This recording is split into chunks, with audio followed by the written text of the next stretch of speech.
Hi everyone, welcome to DallasDivasDerby.com, the fan site dedicated to the women of Dallas. Recently we sat down with Charlene Tilton, who played Lucy Ewing for 11 seasons of the original series and who reprised her role in seasons 1 and 2 of TNT's new Dallas. We're happy to announce that Charlene will again reprise her role in season 3, though details are being kept tightly under wraps. We hope you enjoy the interview. Welcome everybody to DallasDivasDerby.com. We're here today with Charlene Tilton, who played Lucy Ewing on the original and the new Dallas for, I think 11 seasons the first time around, and now 2 going on maybe more seasons coming up. I hope so, yes. Excellent. Well, thank you so much for sitting down with us Thank you for having me. Yeah, so as I said, you played on the original show Lucy for seasons 1 through 8 and I think 11 through 13. That's a lot of seasons. That is, yeah. And on our site, we do a thing where as part of the brackets game, we show how many episodes the actors have appeared in. Oh. And what struck me in preparing for this, what I thought was interesting, is you've done over 200 episodes of Dallas. And that puts you only behind Linda Gray, Barbara Bel Geddes, and Victoria Principal in the number of episodes you're in. That's a huge body of work. Yes. That's amazing. So I hope we can talk about a little bit of the history of those episodes. Sure, I can recite every one of my lines from all 200 episodes. Great. Settle in, everybody. So as part of the Dallas Divas Derby site, we wrote Lucy a little bio for people who are maybe a little rusty or maybe want to brush up on their Lucy history. That would be me. Yeah. Okay, go, please, remind me. Yeah, so I thought I'd read a little bit from it here, and then we can dive into some of the highlights. Awesome. I'm looking forward to this. Excellent. So, Lucy Ewing. Gary and Val's daughter is nothing if not resilient. Left at South Fork as a kid, she's raised by Jock and Ellie. At 17, we first meet Lucy while she's canoodling in the hayloft with her much older but unknown uncle, Ray Krebs. She's abducted after running away, almost marries a closeted wealthy oil heir, Kit Mainwaring, nearly marries a crooked hot lawyer, Alan Beam, marries hot but poor med student Mitch Cooper, leaves him, starts modeling, is abducted and raped by her photographer Roger, falls for Ray's hot cousin Mickey, who ends up sadly dead after a drunk driving accident with Sue Ellen. She chases John Ross's hot counselor Peter Richards, played by Chris Atkins, who wanted Sue Ellen, and then Lucy works in a diner. She picks up a gold digger named Eddie, and gets involved with him. She dumps him, she reunites with Mitch, and then she moves away. And then, a few years later, she comes back to start it all over again. That's a lot. I love it. And you know what's interesting? I remember every single one of them. Really? I do, with great fondness. As you were saying, I was just, yeah. That's wonderful. But you had so many dynamic story arcs over the years. And, you know, it's a soap opera. Of course it's dynamic and melodramatic. But what really struck me in looking at this overall arc that Lucy was on, especially in the early years of Dallas, a lot of those melodramatic stories had underneath them really relevant social issues, really at the time. I was very fortunate as an actress to be given these wonderful scripts with these wonderful storylines to really sink my teeth into. All of the things that the characters have gone through in the show, even though they're bigger than life situations, were always played very real and very honestly. And after the DVDs came out, I said to Larry Hagman, I said, Uncle Larry, the show still holds up. It's really good. And he said, Little Niecy, good writing and good acting will always hold up and stand the test of time. And he was right. My favorite storyline was the one with Kit Mainwaring, for the reason you just said, because you have to keep in mind when Lucy met this young man, Kit Mainwaring, who was going to marry Lucy because he could not come out at the time to say he was actually gay. This was before Ellen DeGeneres. This was not even dealt with on television at that point. We could not even use the word gay. We had to use the word homosexual. I love the way Lucy stood up to JR. Kit said, you know, JR's going to cause a scene. He's going to out me in front of my family. He's going to make it be known that I'm gay. And I said, don't you worry about it. I'll handle JR. And I did. And that was genius, actually, the way that scene played out, because Lucy she tells Kit she's going to do this, and she tells him it in the scene where he comes out to her. So she's crushed. She's personally disappointed. But in the middle of that, she has the wherewithal to be like, don't worry. I'm going to protect you. I'm going to protect you. Yeah. And then a scene or two later, what I love about it is that, you know, JR is threatening to out him. But Lucy confronts JR in front of the entire family. Yes. Do you remember this story where she says, oh, well, Kit's just too jealous. Yes. Like, he's too, I can't marry a man like that. But by bringing it up in front of the entire family, she neutralizes JR. I neutralized JR, exactly. Yeah. And I loved those scenes that Lucy got to do with JR throughout the course of the series. When she stood up to JR, Lucy slapped him once. Lucy did think, you know, Lucy could stand up to JR, and it was fun. And Lucy walks in to the living room, sort of collapses on the couch, and she's by herself and she's crying. I remember filming that scene like it was yesterday. It's so vivid in my mind. It was the first scene up, and it was our first shot of the day. We had a lot of pages, so you have to be on top of your game. So I'm on the couch crying, and Bobby comes in and comforts me. So Leonard Katzman was directing. He goes, action. Do the scene. Patrick comes in. There's silence. Cut. And then all of a sudden the crew just broke into applause. Oh. And Leonard said, we're moving on. That's it. One take. He says, that's it. And so it got the day off to a great start. They got to wrap a little early because they had set so much time aside for that scene.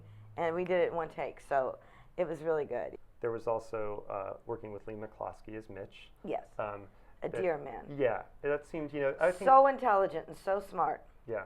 It seemed like that was just the sweetheart romance of the show at the time. You know, you got to see Lucy kind of falling in love, and it was all, you know, after some of the tumultuous earlier stuff, and then I think everyone got to be happy a little bit for Lucy. Yeah. You know, and enjoy that ride. The two of us on screen together were just magical.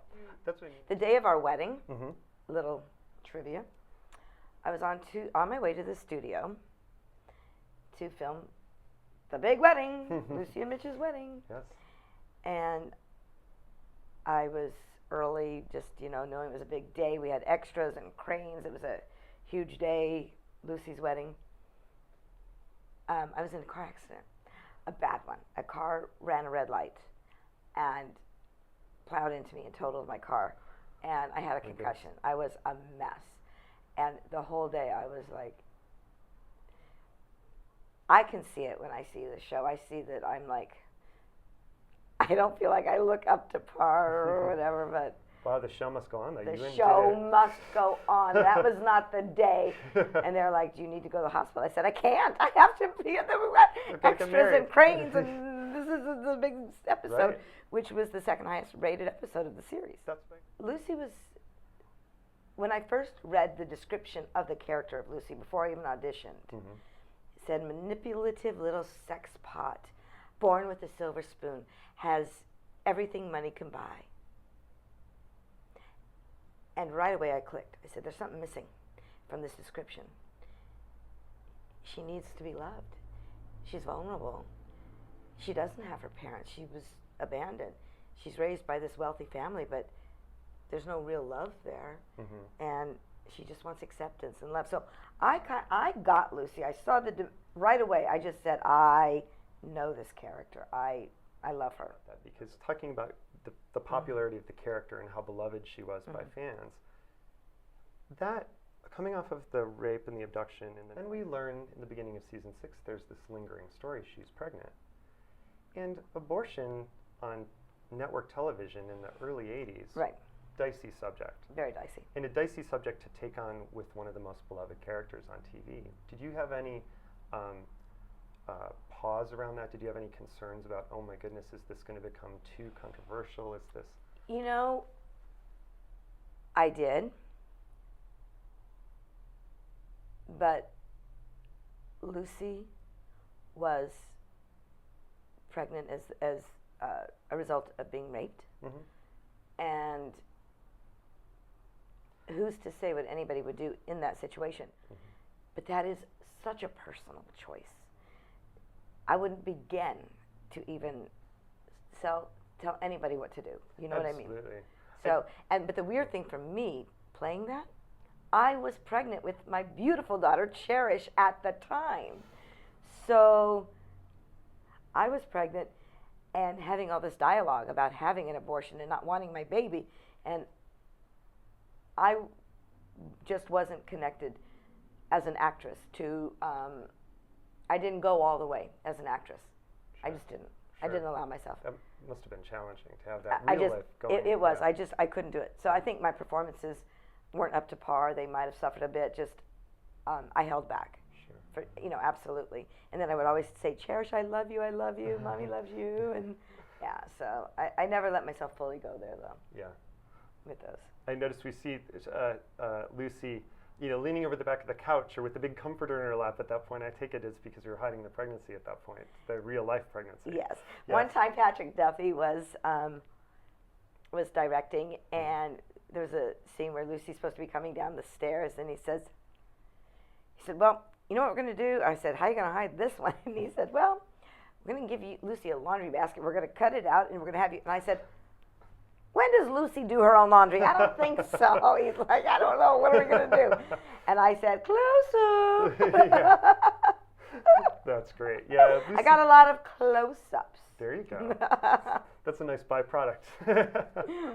But going from that storyline, actually, one of the next big storylines dovetailed right off that, which was the Mickey Trotter storyline, which began almost right as the abduction storyline was right. Resolving, and Timothy Patrick Murphy played Mickey Trotter. Yeah, yeah. Looking back at those episodes, such great chemistry between the two of you. I loved Timmy Pat. Yeah, I loved him. I always used to sing to him, Mickey, Mickey, you're so fine, you blow my mind, Mickey. So that was a big song back then. I loved Timothy. We were great, great friends. Sadly to say, he passed away at a very young age from AIDS. Yes. And it had to be hard.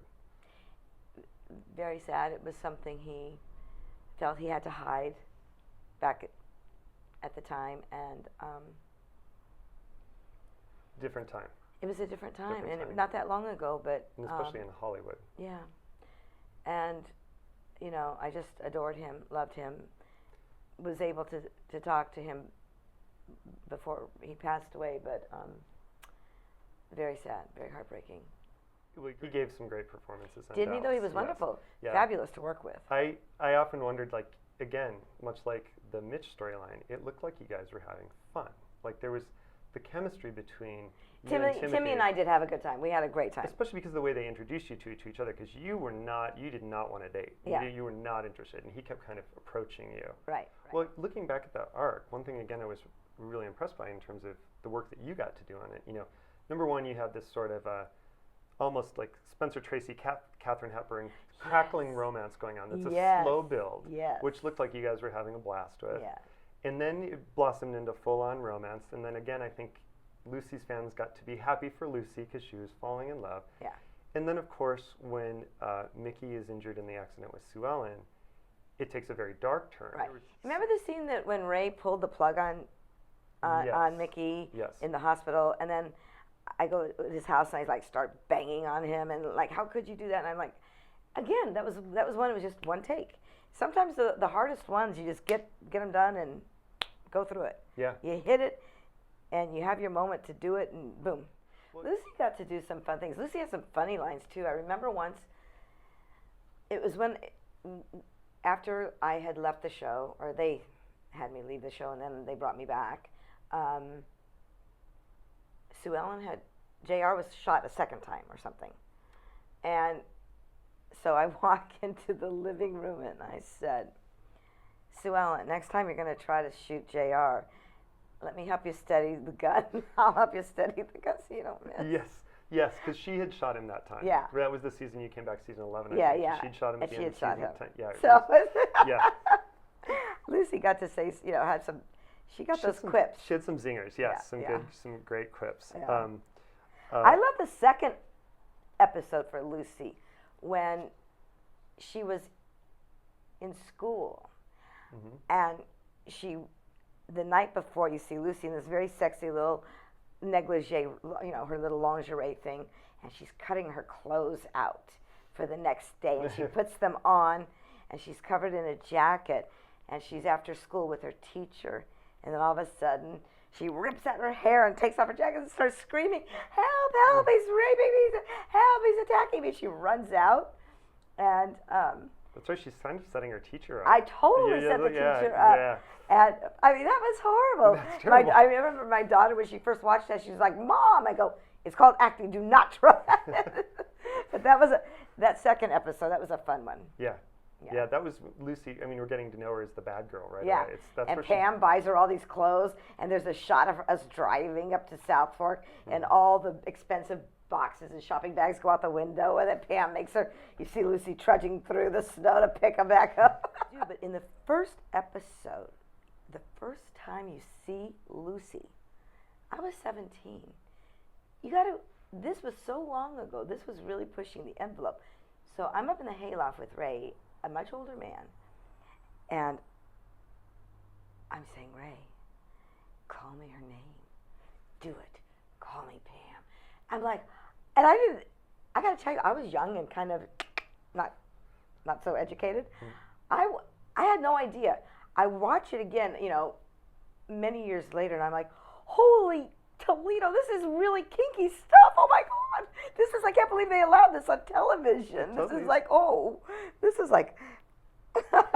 Exactly. No, I mean, looking back on it, it holds up almost as edgy today as it was in 1970 it was edgy. I mean, you've got the 17-year-old girl, like you said. And I remember a couple of the reviews had mentioned that if it was any other actress, without the vulnerability, they wouldn't have gotten away with it. There was just something about, I guess, my own vulnerability that comes through, but whatever, that several of the reviewers had mentioned that they wouldn't have gotten away with what they did. You also, during the Peter Richards affair that Sue Ellen's having, there's this party scene where Sue Ellen and Peter's affair has been going on for a while. JR kind of pries Lucy with liquor because he wants her to blow the lid off this thing, and she does. Lucy gets drunk at the party. I remember exactly what I was wearing. I remember where we did it, and I'm like, I start telling in front of the whole party and bring out the fact that Sue Ellen's been having an affair with a much younger man. Yes. And then I remember, I think that scene was in the foyer. They've just come in from the party, and Peter's there, JR, Sue Ellen, you're like, here's what's going on. Again. And you can see Lucy, she's drunk, her hair's a mess, her makeup's a mess, and she's all like, Over the years, it was funny because Sue Ellen's introduced in the beginning as sort of, the trophy wife of JR. She's the matron. She belongs to all the society clubs and whatever. And Lucy's the wild child, and I think that there's some, I don't think there's conflict because Sue Ellen can't control Lucy. And so nobody could. Right, exactly. And the only one person that could control Lucy was Miss Ellie. Some of my all-time favorite scenes were working with Barbara. Do you remember the mastectomy? Yes. And I'm kind of like pulling away from Miss Ellie, and she said, "What is going on, Lucy?" And I'm like, is this genetic? Will I have this?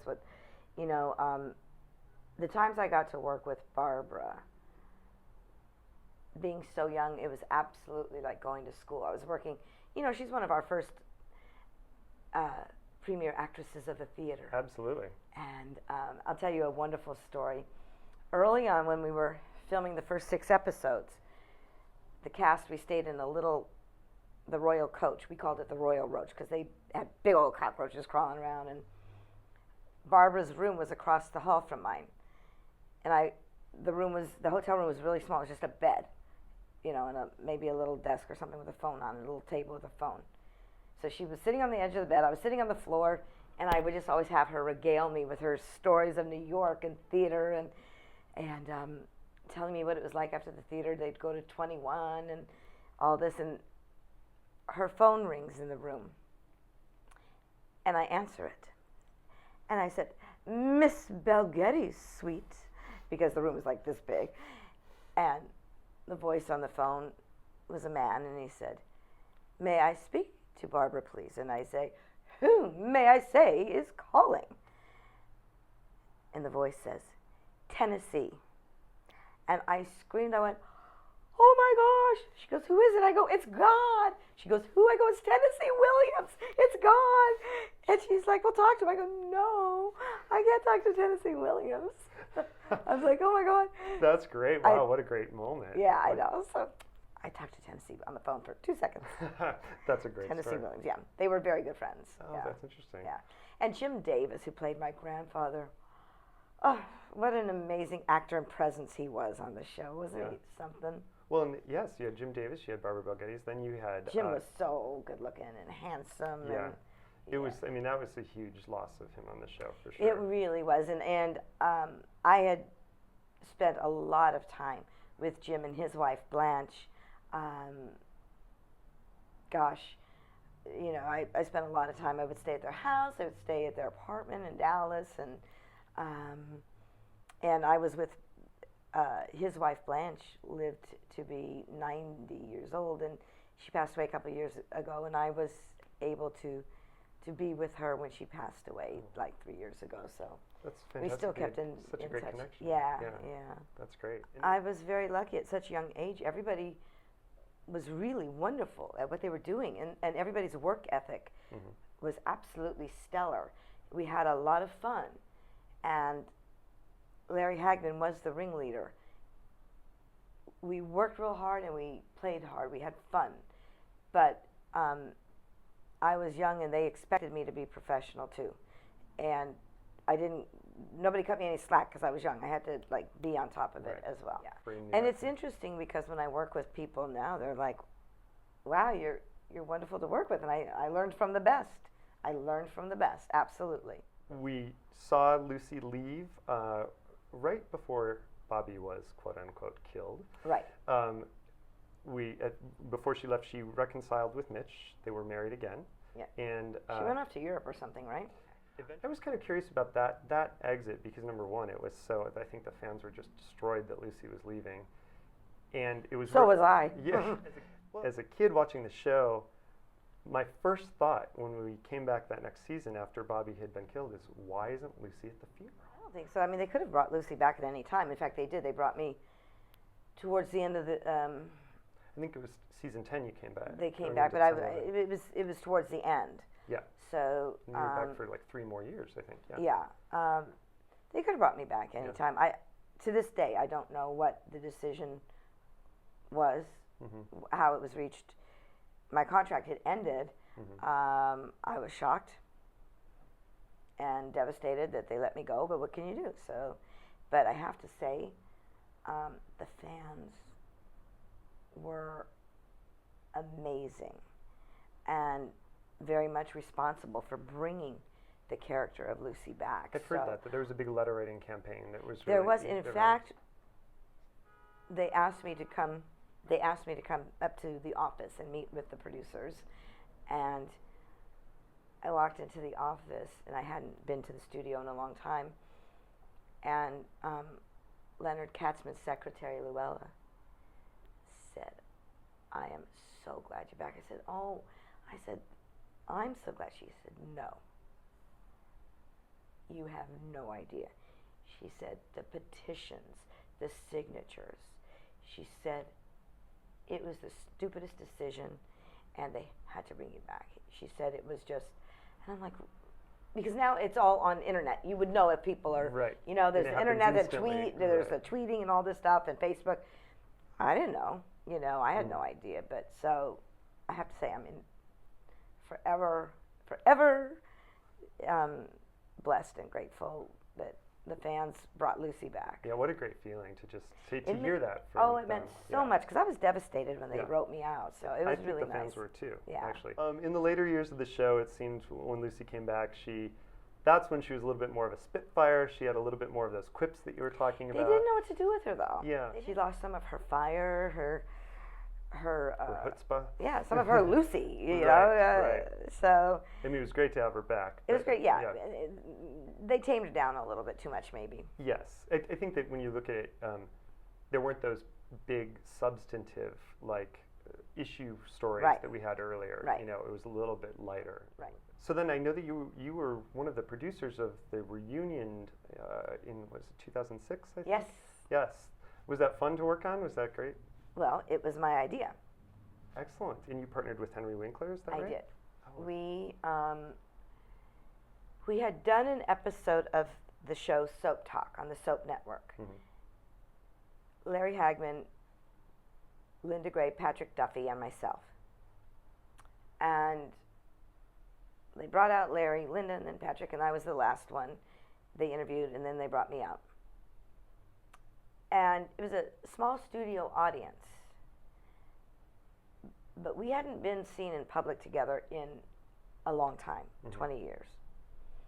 And the studio audience was going crazy. And the press that was there from all over the world to get us together, I said, there's something else here. And I had this idea for this reunion special. And I cold called Henry Winkler's office. And after I had thought about the concept for the show and bringing in Larry Hagman's home movies and revisiting South Fork and us talking and reminiscing. It was great fun. Wasn't it Yeah. fabulous? Yeah. I'm very proud of that. And I have to say, at the end of that, Patrick Duffy, because you know how in life, your relationship is sort of set. Okay, I'm a 50-year-old woman now. Patrick Duffy and I, if I don't see him for a while, it'll be the same dialogue from the time I was 17 years old, and we still have that Uncle Bobby, Little Lucy. I'm a 50-year-old woman, and it's still Uncle Bobby, Little Lucy kind of relationship. But at the end of when we finished filming the special, he came up to me and said, "Thank you for all your hard work and your follow-through and tenacity in getting this done." He said, "This was brilliant. You did such a great job." And it was kind of like, oh, he acknowledges I've grown up. Uncle Bobby said you did good. Uncle Bobby said I did good. But it meant so much to me to have that approval, that vote of confidence from Patrick. It really did. It meant so much to me. And of course, in that special, someone had to go get thrown into the pool. And since I was the producer, it was me. You had to go into the pool. I had to take one for the team. I had to take one for the team, but it was fun. It was great. So, yeah. Excellent. That's Yeah. great. Well, and I know the fans loved it. It was so much fun, yeah. So, just a little bit, Dallas is back now on TNT. You've been back in both season 1 and season 2. Right. In a couple of appearances. I think the fans, I've been hearing from fans on our site that everyone loved your scene with Josh Henderson in season 1. I love that scene with Josh. What was that like to do that with him? Stepping into the role opposite a grown-up John Ross. I think Josh Henderson is remarkable. And the torch was passed down. And he is JR now. And John Ross. And he's wonderful. And I think he's the only person that could do it. Yeah. And he's doing a wonderful job. And the thing I will say about the young ones, they really are respectful. They understand the legacy that they've been handed down, and they respect it. And they're wonderful actors. And I know that you've been asked this a lot, but of course I can't not ask it. You came back for JR's masterpiece this past season. Yes. Which had to be, given that I know that you have a long personal friendship with Larry Hagman. Yeah. How was it to shoot that episode? You were both at the wake when you had some great lines about quips that JR said to Lucy, and then you were also at the actual burial ceremony where you had a little bit of a eulogy that you had for him. And how was that to be with the cast and filming that so soon after Larry Hagman's actual death? I think Cynthia Cedre wrote the most amazing script. Absolutely, the most amazing send-off for JR. It was brilliant, absolutely brilliant. From the moment the Dallas theme is played at halftime, da, da, da, da, you're like, oh my God. It was wonderful. It was a send-off. It was a great healing. It was wonderful. So. Yeah. So that leads me to, looking forward. Where would we find Lucy today? If we could drop into her home in Dallas? Well, where is Lucy today? I think that's kind of up to the producers and creators of the new Dallas. Lucy had shares of Ewing Oil. Yes. And she owned part of South Fork. So I'm not quite sure what happened to those. Those chairs notoriously change hands very often. but they did, and all of a sudden I think Cliff Barnes ended up, and I'm like, what happened there? But Lucy obviously has money and power, and even though Lucy is a bit older, she's still Lucy and can cause trouble and absolutely can stir things up. I think it'd be fabulous if Lucy had a young daughter, to give her as much problems as Lucy gave. Full circle. Full circle. I also, when we were on the set, Marlene, who plays Carmen, we were talking, and I said, her and I had gone out for a long, lingering brunch one day while we were filming Dallas. She's a riot. I adore her. And I said, this is what we should do. Lucy needs to give Carmen a makeover. And Lucy and Carmen will be doing shots of tequila in the kitchen, throwing them back. And Lucy's like taking Carmen to Neiman Marcus and Dallas and getting her all dressed up, getting her hair done. Because you don't get to see it, because she's kind of dressed down and played down. She's gorgeous. She's a hot mama. And I'm like, come on, let Lucy bring you out of your shell. She needs to go out on the town with Lucy. Yeah, she needs to go out on the town with Lucy. Lucy needs to take Carmen out. That's great. I think they're doing, I think Cynthia's doing a really, really good job. Yeah. Would I love Lucy to come back with a storyline? Absolutely. Of course I would. Yeah. My gosh, I'd pray for that. Well, I will say we heard so much from after the episode Ewing's Unite where you were with Joan. Even it was such a brief scene. But I think everyone wanted to see Gary, Val, and Lucy have some scenes together. It was sort of like a longtime fan's dream come true. It's like, because you guys started the show together, and then they took off for Knots Landing, and you were over here.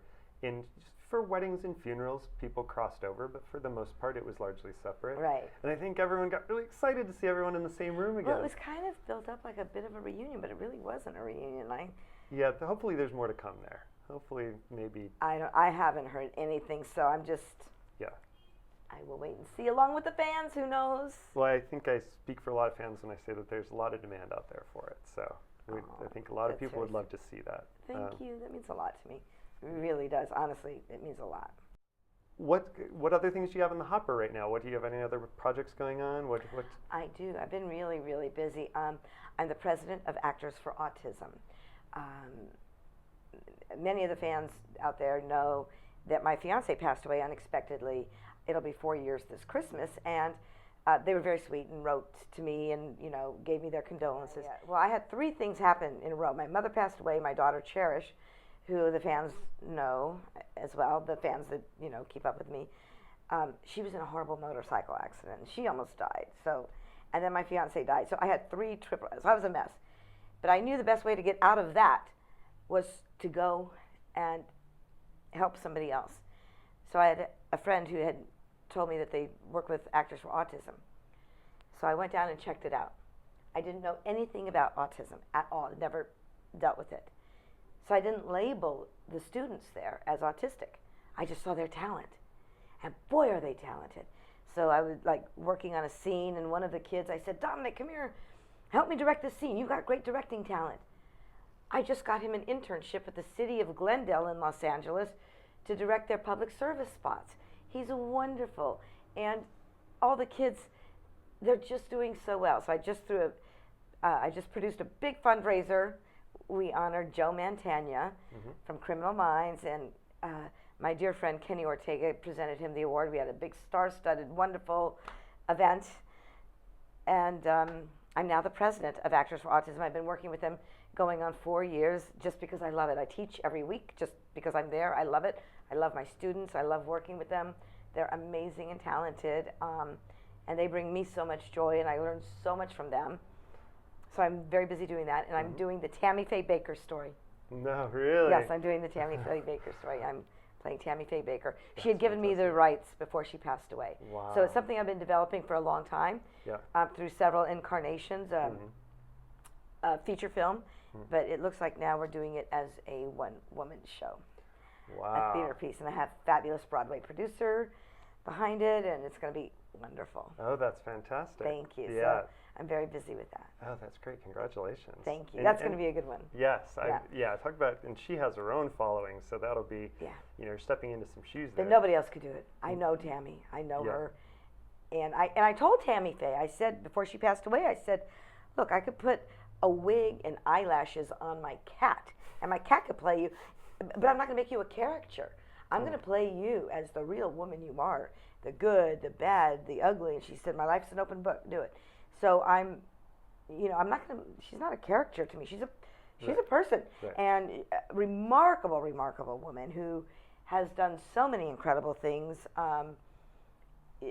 Just in the AIDS movement alone, before Elton John, Sharon Stone, Elizabeth Taylor, Tammy Faye Baker had on her PTL, the Praise the Lord Network, she had on a gentleman named Steve. I'm blanking on his last name. It's going to be in the script. He had full-blown AIDS. Tammy Faye was in the hospices with these AIDS patients, and she was praying for them and hugging them and loving them. And people would say, aren't you afraid that you're going to get sick? She said, no, I'm believing they're healed. I'm not going to get sick. I'm praying for them to be healed. And she was in the trenches. Yeah. She's an amazing woman. And, there's a lot of good and bad, and Sure. we're going to touch Great it. stories to tell. But it's great stories, and Yeah. I get to play her, so I'm excited about that. Congratulations. And then I just did a Hallmark movie, Doggy Daycare. I play the crazy owner of a doggy daycare. And then another one called The Michaels. I play a sort of a clairvoyant manicurist who sets people up in romantic relationships. So it's quite fun. Fun, A Hallmark fun. movie and a Lifetime movie, so they're both There fun. you go. You got your channels covered. Yes. Excellent. Well, thank you so much, Charlene, for taking the time to sit down with us today. It's been an honor to sit with you. It's been a pure joy. I know I speak for a lot of your fans when I say I hope we see more of Lucy Ewing in the future, but we'll also keep our eyes out for you and all of your other projects as well. Thank you. That means a lot. The fan support. I mean, honestly, they feel you always feel like family to me. You are. I mean, you've stuck with Lucy and even Charlene through ups and downs, and I love you all, and I love hearing about everything that's going on with you. So, God bless you guys. Thanks, everybody. Thank you. Thanks again to Charlene Tilton for sitting down with us today. For more Charlene, go to ultimatedallas.com. Charlene was kind enough to stick around to field some questions from her longtime fans. Also, thank you to the gorgeous and newly restored Hotel Normandy here in LA. If you're coming to LA, go to hotelnormandyla.com to book your room. You won't be disappointed. And check out DallasDivasDerby.com for more news, reviews, interviews, and a bunch of fun stuff featuring the women of Dallas. Until next time, I'm David from DallasDivasDerby.com.